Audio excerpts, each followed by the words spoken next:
So Project Bright Idea is a demonstration project underway in North Carolina that's been funded by the Javits program of the U.S. Department of Education. And Margaret Gale has been central to the development of this particular program.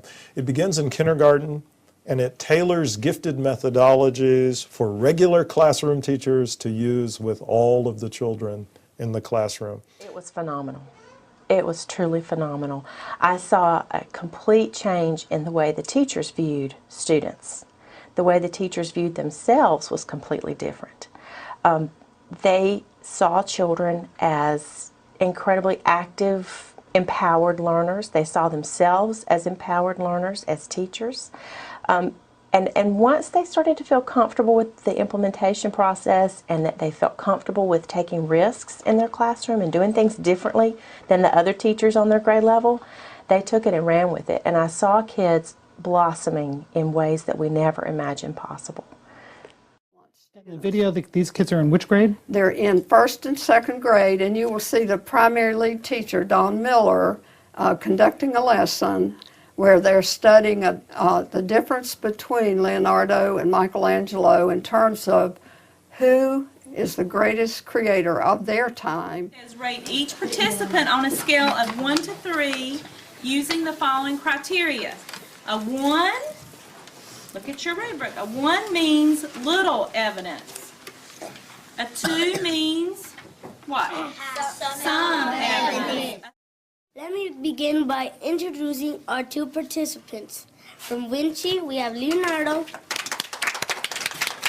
and from Caprice, we have Michelangelo. Leonardo, with your fascination of nature, why did you not paint any nature scenes?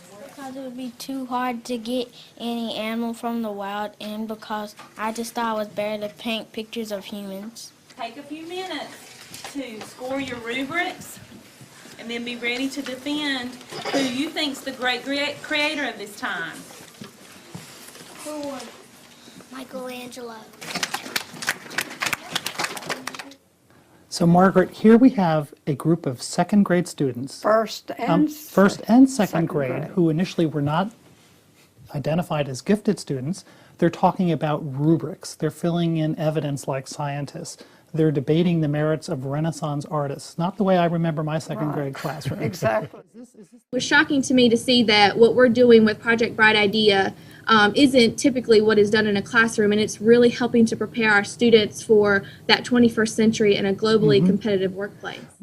This is what the business community is telling us they absolutely need in students. They need independent thinkers. They need people who can work in small groups, who can go out and solve a problem as a small group or know where to find those resources. And it's predicated on the view that all students can learn gifted behaviors, or as the education scholar Lauren Resnick might put it, all kids can be taught to be smart. Yeah. After here, but it is a total change of behavior on the part of teachers and what they do in the classroom. It's a radical change in the philosophy of education.